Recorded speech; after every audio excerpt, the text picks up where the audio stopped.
Yes, nizere ko mumeze neza. Iyi ni Kayura Info. Murabizi ko tugaruka cyane ku nkuru ndetse n'isesengura ku mutekano w'akarere k'ibiyaga bigari. Uyu munsi ni tariki 15 umwaka ni 2026, mu gihe ibiganiro byo gushaka amahoro mu burasirazuba bwa Repubulika Iharanira Demokarasi ya Kongo bikomeje. Hari indi ntambwe ikomeye cyane ishobora kugira ingaruka nziza ku mubano wa Kigali ndetse na Kinshasa.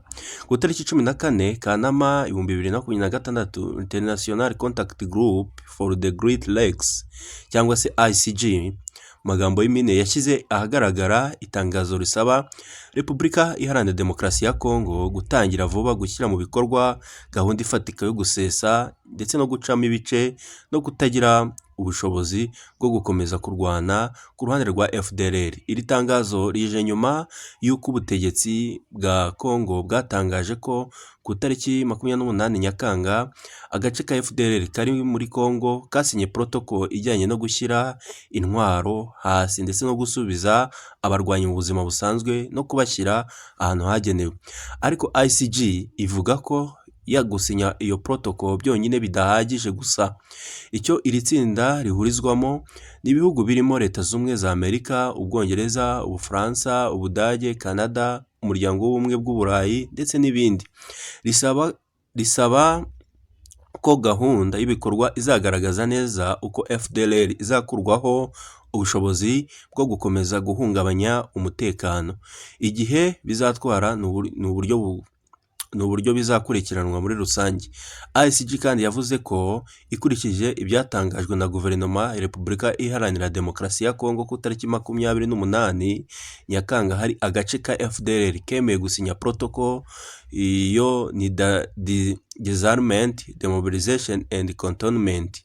Mu yandi magambo, gahunda igamije abarwanyi bashyira intwaro hasi bagatandukanwa n'imirimo y'ubugizi bwa nabi cyangwa intambara ndetse bakajya ahantu hagenewe kugira ngo gahunda yo kubasubiza mu buzima busanzwe ikorwe neza. Ariko ICG ntihagarariye kuri icyo cyiciro gusa. Yasabye Kinshasa gutegura operation plan ndetse na realistic timeline yo kugera ku cyo yise effective FDLR neutralization. Ibi ni ingenzi cyane kuko ijambo neutralization rikoreshwa cyane muri ya gahunda cyangwa muri gahunda ritandukanye no kuvuga gusa ngo abarwanyi basinye impapuro.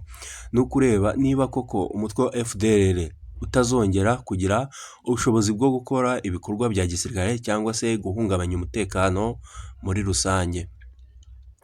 Kuva ikibazo cy'umutekano mu burasirazuba bwa Kongo cyongera gukomera, FDLR ni umwe mu mitwe yitwaje intwaro wagiye uvugwa cyane mu biganiro hagati ya Rwanda ndetse na Repubulika Iharanira Demokarasi ya Kongo. Ku rundi ruhande rwa Kigali, ikibazo ni cy'imitwe yitwaje intwaro ikorera muri Kongo, cyane cyane FDLR gifatwa nk'ikibazo cy'umutekano w'igihugu cy'u Rwanda. Ku rundi ruhande, Kinshasa yagiye ishimangira ko ikibazo cya FDLR kigomba gukemurwa mu rwego rw'umutekano wa Kongo no mu biganiro mpuzamahanga bigamije guhagarika intambara muri rusange. Ni muri uwo murongo harimo n'amasezerano ya Washington hagati ya Repubulika ya Kongo ndetse n'u Rwanda yashyizweho umukono ku tariki 27 Kamena 2025. Amasezerano ya Washington yashyize imbere ibi bintu birimo kubahiriza ubusugire bw'ibihugu, gukemura ikibazo cy'umutekano w'uburasirazuba bwa Kongo ndetse na gahunda ijyanye na neutralization ya FDLR.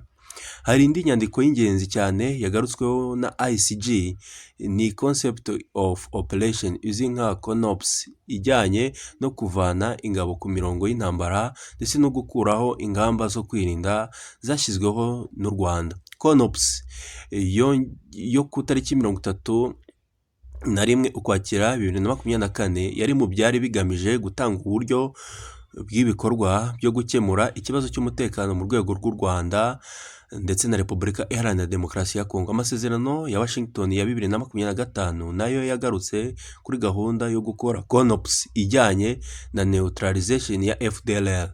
Ni nayo mpamvu ICG ivuga ko protocol nshya ya FDLR itagomba gufatwa nk'ikintu cyigenga gusa, igomba kujyana n'ibyo Kongo yemeye muri Washington Agreement ndetse n'ibindi byemezo byafashwe mu biganiro byo gushaka amahoro.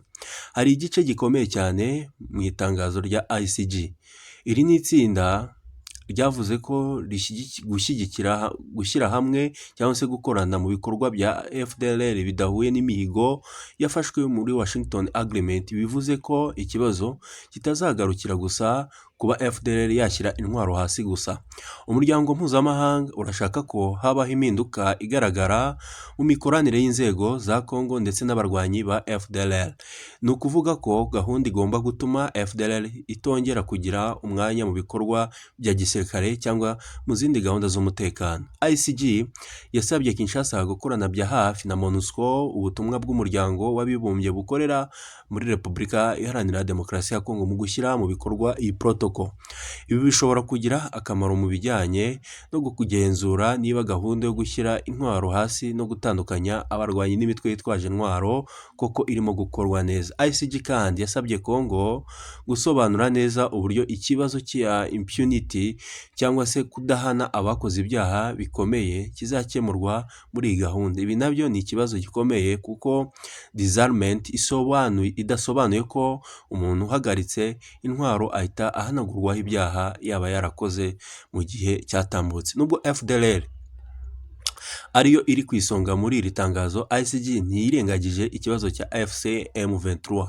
Mu itangazo rya ICG yakiriye neza gahunda yo guhererekanya imfungwa hagati ya guverinoma ya Congo ndetse na AFC M23. Iri tsinda ryavuze ko ihererekanywa ry'abantu ryafashijwe na International Committee of Red Cross ari intambwe ishobora gufasha kongera icyizere hagati y'impande zihanganye muri rusange.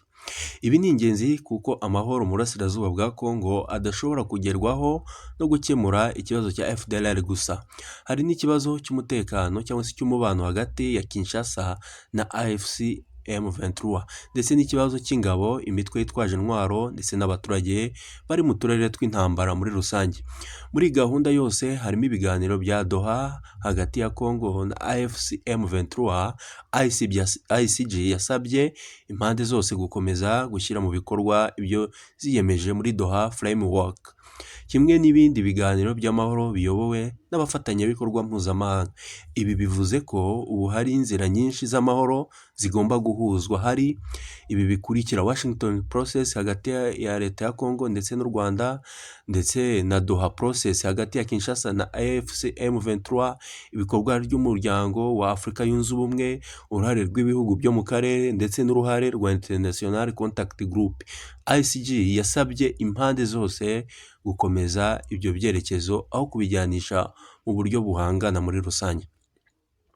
Icyifuzo gikomeye cya ICG ni uko Kinshasa itanga gahunda isobanutse y'ibikorwa. Iyo gahunda ikwiye gusobanura: icya mbere, uko abarwanyi ba FDL bazashyira intwaro hasi; icya kabiri, aho bazashyirwa ndetse n'uburyo bazacungwa; icya gatatu, uko bazatandukanywa n'ibikorwa bya gisirikare; icya kane, uko hazamenyekana ko FDL itagifite ubushobozi bwo gukora ibikorwa by'ubugizi bwa nabi; icya gatanu, uko MONUSCO n'abandi bafatanyabikorwa bazagira uruhare mu kugenzura; icya gatandatu, uko ikibazo cy'abakekwaho ibyaha bikomeye kizakemurwa; kandi ikintu cy'ingenzi cyane kurushaho ni uko gahunda igomba kugira igihe kizwi muri rusange. Icyo nicyo gituma ICG yakoresheje amagambo avuga ati realistic timeline. Ibi ni ikintu gikomeye cyane gikwiye gusobanura neza ku bakurikiriye inkuru. Kuba faction ya FDLR yarasinye protocol ntabwo bivuze ko FDLR yose yamaze kuvaho cyangwa se ko ikibazo cyayo cyarangiye muri burundu.